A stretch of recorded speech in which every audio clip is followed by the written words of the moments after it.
প্রিয় শিক্ষার্থীরা, সবাইকে শুভেচ্ছা জানিয়ে আমরা আজকে আবার ক্লাস শুরু করছি। ইতিমধ্যে আমরা ন্যারেশনের বেসিক বিভিন্ন নিয়মগুলি আমরা শিখেছি। টেন্স পরিবর্তন, ওয়ার্ড পরিবর্তন, নৈকট্যবাচক শব্দ দূরত্ববাচক শব্দে পরিণত করা, পাশাপাশি বিভিন্ন পার্সন কিভাবে পরিবর্তিত হয় এই সম্বন্ধে আমরা আলোচনা করেছি। আমরা আজ ন্যারেশনের বাকি অংশগুলো আলোচনা করব। আশা করি আমার এই ক্লাসটি অষ্টম শ্রেণী থেকে দ্বাদশ শ্রেণী পর্যন্ত সকল শিক্ষার্থীদের জন্য অত্যন্ত কার্যকর হবে। তো আমরা চলো ক্লাসে যাই। আমাদের আজকে 5টি ধাপে ন্যারেশন করতে গেলে আমাদের প্রথমে সেন্টেন্সের স্ট্রাকচারগুলি জানতে হবে। আমাদের আছে 5টি sentence: assertive, interrogative, operative, imperative, exclamatory. তো আমরা 5টি সেন্টেন্সের স্ট্রাকচার আগে পড়ব। এই স্ট্রাকচারগুলি অনুযায়ী আমরা ন্যারেশনগুলি পরিবর্তন করব এবং এরপরই আমরা কিন্তু প্যাসেজ ন্যারেশনে চলে যাব। তো আমরা দেখি অ্যাসার্টিভ সেন্টেন্স অনুসারে আমি একটা ছক দিয়েছি, তোমরা লক্ষ্য করো। অ্যাসার্টিভ, ইন্টারোগেটিভ, ইম্পারেটিভ পর্যায়ক্রমে এক্সক্লামেটরি পর্যন্ত আসবে। অ্যাসার্টিভ সেন্টেন্সটা স্ট্রাকচার অনুসারে পরিবর্তন কিভাবে করা। অ্যাসার্টিভ স্ট্রাকচারটা দেখো। প্রথমে আরবি এর সাবজেক্ট আমরা যখন পরিবর্তন করব তখন রিপোর্টিং ভার্বের সাবজেক্টিভ প্রথম বসাবো। প্রথমেই সেন্টেন্সের রিপোর্টিং ভার্বের সাবজেক্ট, এখানেই লক্ষ্য করো হি সাবজেক্ট হিসাবে কিন্তু হি বসানো হয়েছে। এরপরে আমরা এই প্রদত্ত সেন্টেন্সে যদি সে টু থাকে, সে দিয়ে অবজেক্ট থাকে তাহলে টেল, সেজ টু থাকলে টেলস, সেড টু থাকলে টোল, এবং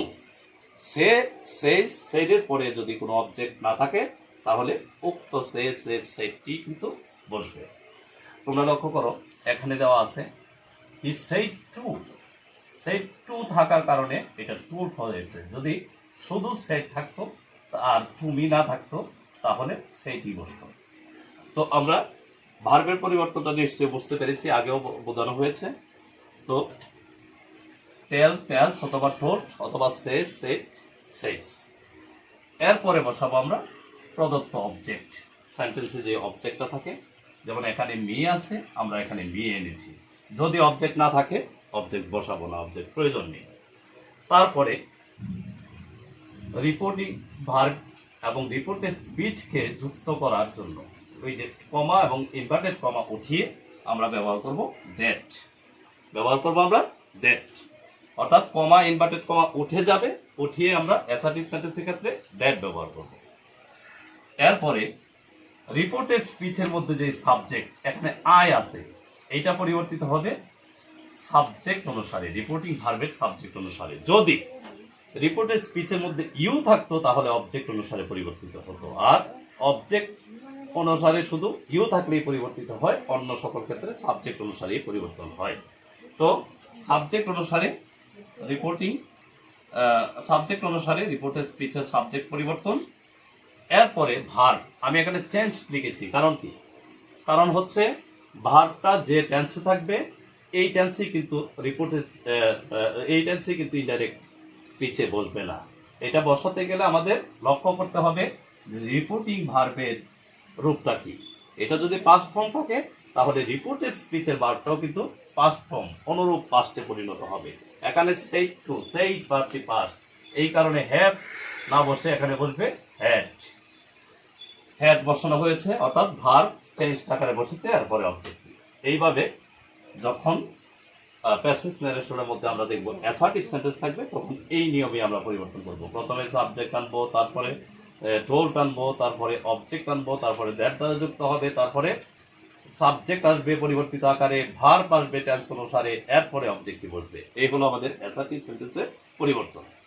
এরপরে আসি আমরা ইন্টারোগেটিভ। ডাইরেক্ট স্পিচটি যদি প্রশ্নবোধক বাক্য ইন্টারোগেটিভ থাকে তাহলে একে কিভাবে পরিবর্তন করা যাবে। ইন্টারোগেটিভ থাকলে আমরা কিভাবে পরিবর্তন করব, লক্ষ্য করি এখানে। প্রথমে আরবি এর সাবজেক্ট অর্থাৎ রিপোর্টিং ভার্বের সাবজেক্ট, এটা প্রত্যেক ক্ষেত্রেই সাবজেক্ট, রিপোর্টিং ভার্বের সাবজেক্টটি বসবে। এরপরে যখন সেট, সেজ, সে টু, টেলস এইগুলি যাই থাকুক না কেন, ইন্টারোগেটিভ করার সময় টেন্স অনুসারে আস্ক, আস্কড অথবা one to know, wants to know বা ওয়ান্টেড টু নো বলবে। আবারও বলি, আমরা সাধারণত আস্ক বা আস্কড এই রূপগুলি ব্যবহার করি, অন্য রূপগুলি ব্যবহার করি না। পরে তারপরে আমরা অর্থাৎ আস্কড আমরা সাধারণত আস্কড, যেহেতু অধিকাংশ পাস্ট টেন্স থাকে আমরা আস্কড ব্যবহার করি অথবা আস্ক ব্যবহার করি। এরপরে আমরা আনবো অবজেক্ট যা আছে যদি থাকে, আর না থাকলে তো নাই। এরপরে যদি ডাইরেক্ট রিপোর্টেড স্পিচটি যদি অক্সিলারি ভার্ব দ্বারা শুরু হয়, auxiliary verb means am, is, are, was, were, have, has, had, can, could, may, might, shall, should, will, would এদের যে কোনো একটা দিয়ে যদি ব্যবহার শুরু হয়, তাহলে আমরা ইফ বা ওয়েদার এই দুটাকে কনজাংশন হিসেবে ব্যবহার করব। ইফ অথবা ওয়েদার যা খুশি, ইফটি আমরা লিখি অনেক সময়, ওয়েদারও লিখি। আর যদি রিপোর্টেড স্পিচের সেন্টেন্সটি যদি ডব্লিউএস কোয়েশ্চন দ্বারা শুরু হয়, যেমন হোয়াই, হোয়াট, হোয়েন, হোয়ার এইগুলি দিয়ে যদি শুরু হয়, তাহলে ওই ডব্লিউএস কোয়েশ্চনটি আমরা ব্যবহার করব, অর্থাৎ যা আছে তাই ব্যবহার করব। এরপরে সাবজেক্টটি ব্যবহৃত হবে পরিবর্তিত আকারে। সাবজেক্টটি ওই রিপোর্টিং ভার্বের সাবজেক্ট অথবা অবজেক্ট হিসেবে ব্যবহৃত হবে। এরপরে ভার্ব বসবে টেন্স অনুসারে, তারপরে অবজেক্টটি বসাবো টেন্স অনুসারে বলতে আমরা আগেও ব্যবহার করেছি, এখনো বলি, যদি বাইরের ভার্বটি দেখা যায় যে, অর্থাৎ রিপোর্টিং ভার্বের ভার্বটি যদি দেখি আমরা পাস্ট টেন্সে আছে, তাহলে এই রিপোর্টিং স্পিচের ভার্বটিও অনুরূপ পাস্ট টেন্সে রূপান্তরিত হবে। এরপরে অবজেক্ট, পরে প্রশ্নবোধক চিহ্ন উঠিয়ে দিতে হবে, যে কোয়েশ্চন মার্ক থাকবে এটা উঠিয়ে ফুল স্টপ ব্যবহার করতে হবে। আমরা এখানে একটা এক্সাম্পল লক্ষ্য করি, সি সেইড, এখানে দুইটা এক্সাম্পল আছে, আমরা দুইটি লক্ষ্য করি। সি সেইড এখানে অবজেক্ট নেই, আর ইউ রিডিং এখানে আরটা হচ্ছে অক্সিলিয়ারি ভার্ব, তাহলে সি আস্কড যেহেতু এখানে অবজেক্ট নাই, বুঝতেই পারছি এটা আমাকে প্রশ্ন করা হয়েছে, তবু এনে অবজেক্ট না থাকে আমরা দেব না। সি আস্কড ইফ, আর এর পরিবর্তে আমরা বলছিলাম বি ভার্বের যদি অক্সিলিয়ারি ভার্ব থাকে তাহলে কানেক্টর হিসাবে ইফ অথবা ওয়েদার আসবে। এখানে যেহেতু আর আছে এই জন্য আমরা ইফ আনলাম। তারপরে ইউটা মেনশন করছে আমারে, এটা বুঝেই যায় অবজেক্ট যখন থাকবে না তখন আমাকেই মেনশন করা হবে। এই ইফ হবে আই, তারপরে অক্সিলিয়ারি ভার্ব হিসেবে ওয়াজ আনলাম আর এর পরিবর্তে। আই এর সাথে আর হয় না, আই এর সাথে এম হয়, এম থেকে ওয়াজ, এরপরে হচ্ছে ভার্ব যা আছে তাই।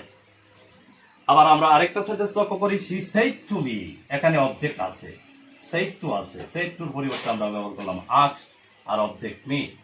যেহেতু এটা ডব্লিউএস কোয়েশ্চন দিয়া শুরু, ডব্লিউএস কোয়েশ্চন দিয়া শুরু হলে যা আছে তাই বসবে, হোয়ারই বসছে, হোয়ার। তারপরে হি লিভড ভার্বটা পাস্ট ইনডিফিনিট টেন্স, আমরা জানি, আমরা আগেও করেছি যে পাস্ট ইনডিফিনিট টেন্স থাকলে তা পাস্ট পারফেক্ট টেন্সে রূপান্তরিত হবে, অর্থাৎ হি হ্যাড লিভড আমরা এখানে ব্যবহার করেছি। এই হলো আমাদের ইন্টারোগেটিভ সেন্টেন্স হলো যে গঠন এবং এক্সাম্পল। এরপরে আসি আমরা অপটেটিভ সেন্টেন্সের মধ্যে। অপটেটিভ সেন্টেন্স বলতে আমরা কি বুঝি? মনের ইচ্ছা, আকাঙ্ক্ষা, প্রার্থনা এগুলি। তো আমরা অপটেটিভ সেন্টেন্সে যাই। প্রথমে রিপোর্টিং ভার্বের সাবজেক্ট ব্যবহার করব। রিপোর্টিং ভার্বের সাবজেক্টের পরে আমরা দেখব ইচ্ছা বা প্রার্থনা, এই দুই অর্থে উইশ অথবা প্রে। সাধারণত পাস্ট ফর্ম বসলে উইশড অথবা প্রেড বসবে। এরপরে অবজেক্টটি ব্যবহৃত হবে। পরে দ্যাট দ্বারা দুইটি সেন্টেন্স যুক্ত হবে, অর্থাৎ কমা, ইনভার্টেড কমা উঠিয়ে দ্যাট ব্যবহার করব। আমরা প্রশ্নবোধক বাক্যে ব্যবহার করেছিলাম ইফ, ওয়েদার অথবা ডব্লিউএইচ। অ্যাসার্টিভে কিন্তু দ্যাট ব্যবহার করেছি, আবার অপটেটিভেও দ্যাট ব্যবহৃত হবে কনজাংশন হিসেবে। তারপর সাবজেক্ট হয়তো পরিবর্তন হতেও পারে, আর যদি আল্লাহ, গড এমন থাকে তাহলে তা পরিবর্তন হবে না। এরপরে মাইট আসবে, যে ইম্পারেটিভ সেন্টেন্সের মূল হচ্ছে মে, আর মে থেকে আসবে মাইট, পরে মূল ভার্ব, পরে অবজেক্ট। এখন আমরা এক্সাম্পল দেখি। He said may God bless you. He said may God bless you, সে আশা করেছে, সে বলেছে আল্লাহ তোমার মঙ্গল করুন, এটা তার আশা। তাহলে একে পরিবর্তন করতে গেলে হি উইশ থেকে উইশড, যেহেতু ভার্বটা পাস্ট ফর্ম, উইশড দ্যাট। আমরা বলছিলাম গড, আল্লাহ থাকলে এগুলো পরিবর্তন হয় না, তাহলে গড গডই হবে। এরপরে মাইট, মেয়ের পরিবর্তে মাইট, এরপরে ভার্বের মূল রূপ মেইন ভার্ব, এরপরে যেহেতু সেইডের পরে অবজেক্ট নাই, বোঝাই যায় এটা আমাকে বলেছে, এই জন্য নি। তাহলে আমরা অপটেটিভ পর্যন্ত, অর্থাৎ অ্যাসার্টিভ, ইন্টারোগেটিভ, অপটেটিভ পর্যন্ত শেষ করলাম। আমরা ইম্পারেটিভ সেন্টেন্স হলো যেই চাই। ইম্পারেটিভ সেন্টেন্সের স্ট্রাকচারটি তোমরা লক্ষ্য করবে, এখানে দুই ধরনের স্ট্রাকচার আছে, দুই ধরনের, অনেক সময় তিন ধরনের হয়। তো স্ট্রাকচারটা আমরা দেখি। প্রথম স্ট্রাকচারটা হচ্ছে ইম্পারেটিভ সেন্টেন্সটি যদি মূল ভার্ব দিয়ে অথবা ডু নট দিয়ে এমন দিয়ে শুরু হয়, তাহলে এই স্ট্রাকচারটি তোমরা অনুসরণ করবে। সাবজেক্ট, সাবজেক্টের পরে ভার্ব। ভার্ব বলতে এখানে আমরা আনবো কি, সেট টু থাকলে বা অন্য কিছু থাকলে এটা পরিবর্তন হইয়া টেল, অর্ডার, রিকোয়েস্ট।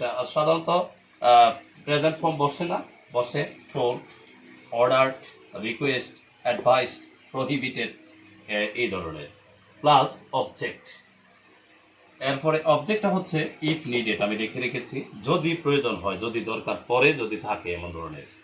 এরপরে দুইটি মানে ইনভার্টেড কমা এবং কমার বাইরে রিপোর্টিং ভার্ব বা রিপোর্টেড স্পিচটি কমা এবং ইনভার্টেড কমা উঠিয়ে যুক্ত করতে গেলে টু ব্যবহার করতে হবে এখানে, অর্থাৎ কনজাংশন হিসাবে এখানে টু বলবে, তারপরে বলবে মূল ভার্ব, তারপরে অবজেক্ট যদি থাকে।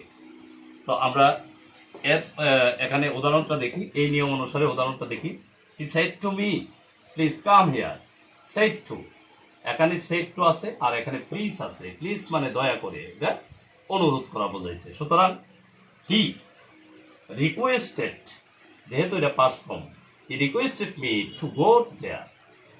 হিয়ার থেকে দেয়ার আমরা পড়ছিলাম, কাম থেকে গো আর হিয়ার থেকে দেয়ার, কারণ নৈকট্যবাচক শব্দ সাধারণত ইনডিরেক্ট করার সময় দূরত্ববাচক শব্দে পরিণত হয়। এরপরে আমরা পরবর্তী ইম্পারেটিভ সেন্টেন্সের পরবর্তী আরেকটা স্ট্রাকচার দেখি, সাবজেক্ট প্লাস, অর্থাৎ প্রস্তাব। কাউকে যদি কোনো কিছু প্রস্তাব করা হয়, সাজেশন করা হয়, তাহলে এই ধরনের হবে। প্রথমে সাবজেক্ট, পরে প্রপোজ অথবা সাজেস্ট বা প্রপোজড অথবা সাজেস্টেড, প্লাস অবজেক্ট, প্লাস দুইটি সেন্টেন্স, অর্থাৎ রিপোর্টিং ভার্ব যুক্ত সেন্টেন্সটি এবং রিপোর্টেড স্পিচের যে সেন্টেন্সটি, এই দুইটি যুক্ত হবে দ্যাট দ্বারা। এই ইম্পারেটিভ সেন্টেন্সই কিন্তু বৈপরীত্য আছে, অর্থাৎ দ্যাট দ্বারা একটা যুক্ত হয় আর একটা টু দ্বারা যুক্ত হয়, লক্ষ্য রাখতে হবে। যদি প্রস্তাব বোঝায় তাহলে দ্যাট দ্বারা যুক্ত হয়, আর যদি সাধারণভাবে আদেশ, উপদেশ, অনুরোধ এইগুলি বোঝায় তাহলে টু দ্বারা যুক্ত হবে। তারপরে সাবজেক্ট বসবে, সাবজেক্ট হিসাবে সাধারণত উই, দে এগুলি বেশি বসে। এরপরে শুড অথবা মাইট, পরে মেইন ভার্ব, পরে অবজেক্ট। আমরা উদাহরণটা লক্ষ্য করি। she said to them let us have a picnic, তাহলে কি হবে এখানে, সি সাবজেক্ট, সেড টুর পরিবর্তে প্রপোজড, প্রস্তাব করেছে, দেম তাদেরকে, দ্যাট দ্যাট, আজ মানে দে, আজ বলতে তাদের, that they should have a picnic, they should have a picnic. এই হচ্ছে আমাদের ইম্পারেটিভ সেন্টেন্স অনুযায়ী বিভিন্ন পরিবর্তন। এরপরে আমরা যাচ্ছি এক্সক্লামেটরি সেন্টেন্সে। এখন আমরা এক্সক্লামেটরি সেন্টেন্স অনুযায়ী স্ট্রাকচারটা দেখব। প্রথমে সাবজেক্ট, পরে exclaim with joy, exclaim with sorrow, exclaim with surprise, wonder, grief, etcetera. আমরা যদি একটা এক্সক্লামেটরি সেন্টেন্স বলি, এক্সক্লামেটরি সেন্টেন্সগুলি সাধারণত এই ধরনের থাকে। He said alas I am undone, he said to me alas I am undone. Alas অর্থাৎ দুঃখ বোঝায়, অনেক সময় বিস্ময় বোঝায়, অনেক সময় আনন্দ বোঝায়। যেমন আমার বলা হয়, the boy said to us hurrah we have won the game, hurrah আনন্দ বোঝাচ্ছে। তো এই ধরনের হবে এক্সক্লেমেটরি সেন্টেন্সগুলি। যদি থাকে এগুলি তাহলে এক্সক্লেম উইথ জয়, সরো, সারপ্রাইজ, ওয়ান্ডার, গ্রিফ ইত্যাদি যে কোনো একটা বসবে।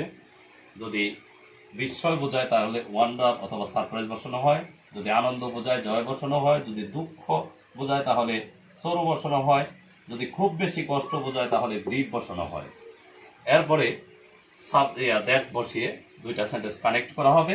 তারপরে সাবজেক্ট পরিবর্তিত আকারে বসবে, এরপরে ভার্ব টেন্স অনুযায়ী বসবে। ভার্বটা টেন্স অনুযায়ী সবসময় প্রেজেন্ট থেকে পাস্ট, পাস্ট থেকে প্রেজেন্ট এই ধরনের পরিবর্তন হবে, প্রেজেন্ট থেকে পাস্ট এই ধরনের পরিবর্তন হবে। এরপরে অবজেক্টিভ বসবে, আর সবার শেষে এক্সক্লামেশন, মার্ক অফ এক্সক্লামেশন উঠিয়ে দিয়ে ফুল স্টপ বসানো হবে। আরেকটা কথা, এখানে আমরা গঠনের মধ্যে লিখি নাই, যদি বিস্ময়সূচক সেন্টেন্সে বা আশ্চর্যবোধক সেন্টেন্সে অনেক সময় হাউ অথবা হোয়াটে থাকে, হাউ আর হোয়াটে পরিবর্তন হইয়া ভেরি বা গ্রেটে রূপান্তরিত হবে। তো আমরা ওইখানে একটা উদাহরণ দিচ্ছি, তোমরা লক্ষ্য করো। The girl said how nice the bird is. The girl said, the girl exclaimed with, যেহেতু এটা কিন্তু বোঝাইছে খুব বেশি মানে সারপ্রাইজ, সে বিস্মিত, তাহলে the girl exclaimed with surprise that বা wonder that the bird was কেন এসেছে, ইজ বার্ডটা সাবজেক্টের পরে ভার্ব, ওয়াজ থেকে ইজ থেকে ওয়াজ, দি বার্ড ওয়াজ, পরে যে হাউ আছে, হাউ থেকে বেরিয়ে অথবা নাইস আসার কথা, এখানে যেহেতু পাখি আছে বেরিয়ে আসছে, এরপরে নাইস, নাইস মানে যে ওয়ার্ডটা আছে অ্যাডজেক্টিভটা, এই অ্যাডজেক্টিভটা বসাইলাম। তো সুপ্রিয় শিক্ষার্থীরা, আমাদের সেন্টেন্স অনুযায়ী ডাইরেক্ট থেকে ইনডাইরেক্ট পরিবর্তনের নিয়মগুলো আজকে আমরা সবাই আলোচনা করলাম। আশা করছি এই ক্লাসটি ভালো করে সবাই বারবার তোমরা দেখবে, এবং এরপরে আমরা প্যাসেজ ন্যারেশনে চলে যাব। আর প্যাসেজ ন্যারেশনের পরে আমাদের আর ন্যারেশনের অন্য কিছু থাকে না। তো আশা করছি